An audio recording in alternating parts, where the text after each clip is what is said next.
Hello everyone, welcome to my channel, Neurodivination. My name's Beck.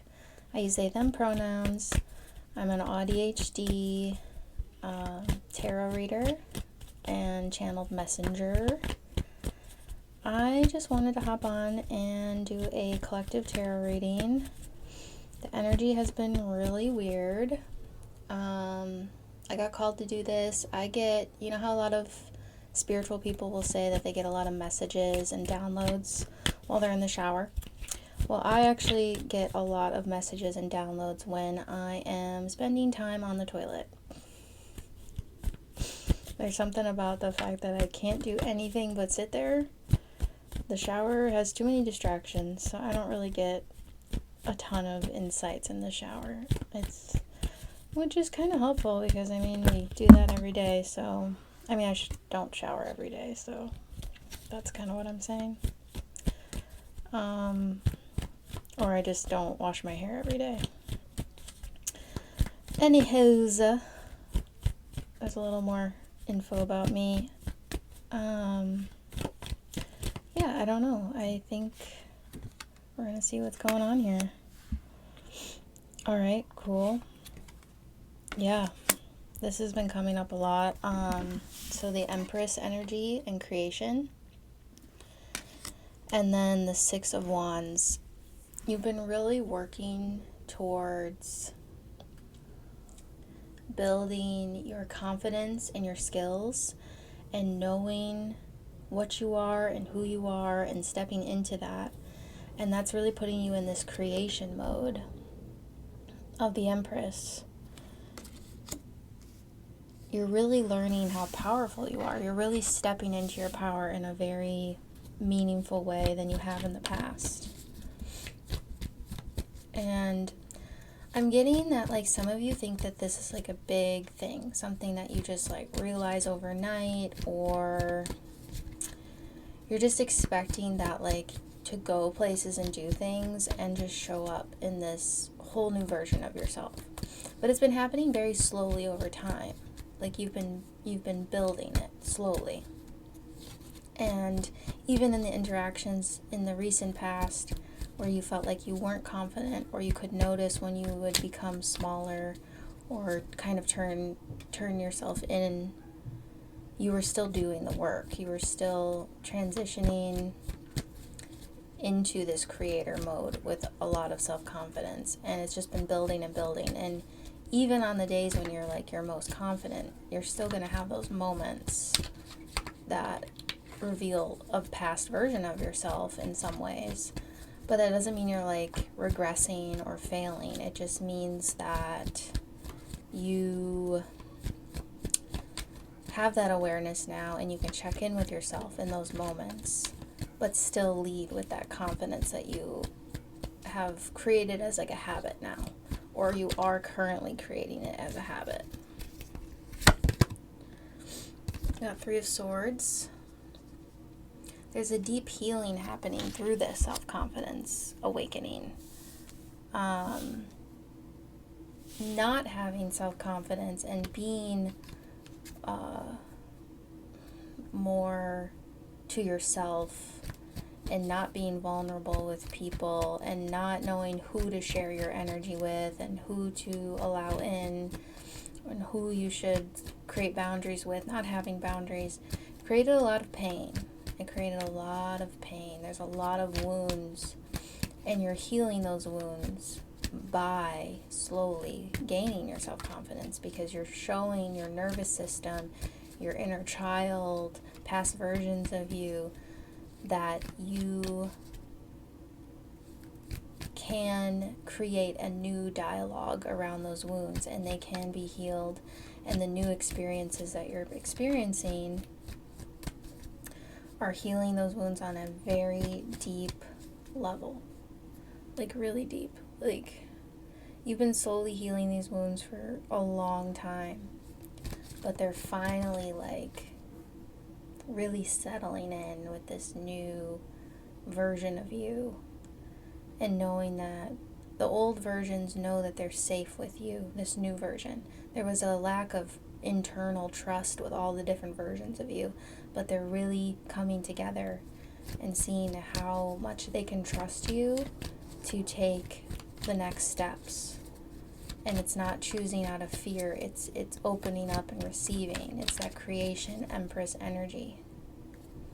Wow, that's beautiful. I'm gonna do the Seasons of the Witch Mabon, the one that looks like that. And just see if there's anything here for us in this deck regarding this message. Let's say this. Okay, number 1. All right. So this is really giving. This is good. Remember that you are not alone. The Scarecrow. Number 34 or 7 could be significant. Move with confidence as you are guided. So this is the overall energy. So whatever decision or action you're feeling called to take, it could be inaction, to be honest. There could be a huge call for rest and reflection and sitting with yourself, grieving that's coming up here. There's some grief that's happening again, another wave of grief. You may notice some nausea, some weird fluctuations with how you're eating, what you're craving. It's just like a final purge and let go before you're entering into this new chapter. And because you've let go of some of this stuff and accepted it as it is, and treated it with compassion and really combining all those selves of yours inside of you, all of those selves are coming together and integrating. Your self-confidence is glowing from that. And for number 1, the Apothecary Cabinet, I'm trying to just interpret what this says.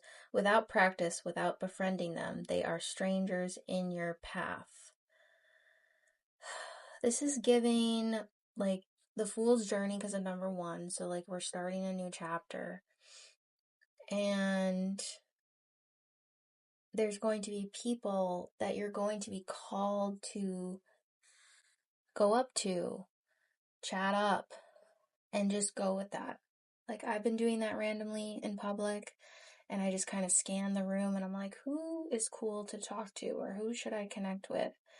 And just getting better at approaching people and, starting a conversation out of nothing.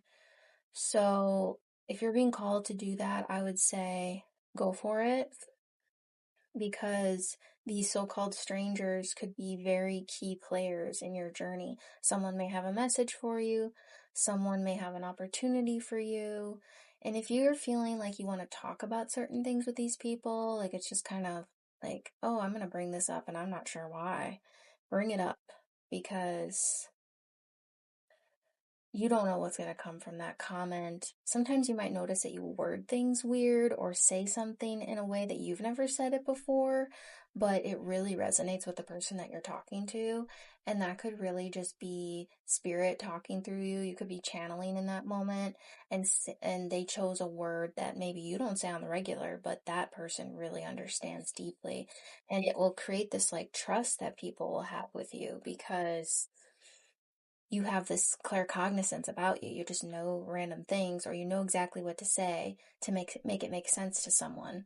And then they're kind of on your same page like pretty quickly within that, and you don't have to over explain, because we're done over explaining. We're done over explaining why we need things, why we're asking for things, why we're asking for help. We're done explaining all of that. We're just asking, and we're just open with curiosity. And really active listening right now has been a big, important part of the journey.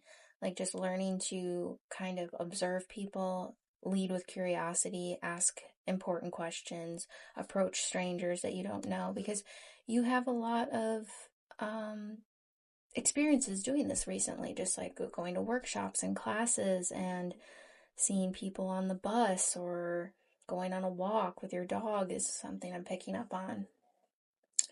And you're just been slowly microdosing these little baby interactions, and it's really built up a confidence that you're not even aware of, because it's happened so gradually.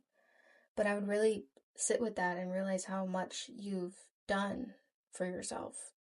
just by existing, just by going out when you feel called to, just by interacting with people when you feel called to. Like, any thought, anything, no matter how weird you think it is, if it's really screaming at you to say, I would go for it. Because you just don't know what's going to unfold from that. Okay, I'm going to end with a few self-care cards. So I got spend time with animals, spend time with friends, and positive affirmations. Animals has been a big theme in general. Like, I've just heard more about like spirit animals and guides and pets and, communicating with your pets. And that leads to the friends too. Like, communication has just been so big. And I feel like opening yourself up to more by communicating more, opening up your throat chakra, realizing that you have a deep connection with your pet or pets, a deep connection with animals, that they have messages for us, that our friends have messages for us, that our friends help us heal, people who are closest to us, people who are soul family who understand us. And then positive affirmations. I really like this card. I think it's cool that it's written on her. Just keep going with this. I know you're already doing it. You're already doing it. So just keep going with that. Try different methods, affirmations. Have someone of recording on YouTube say you are, so that your brain really, there's no rebuttal there when you say you are or why am I.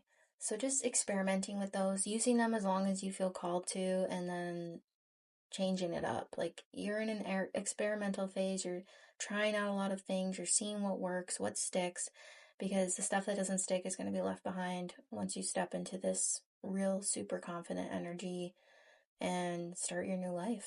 I mean, this is just a start of a new life, which is beautiful. All right, that's all I have for you today. Thank you for watching. Please like, comment, share, subscribe. If you are interested in getting coaching and you're neurodivergent and you're on your spiritual path, I do have links below for booking a free 30-minute call, and I also do tarot readings and energy healings. So check that out in the description, and thanks so much. Hope you guys have a good day. Love you.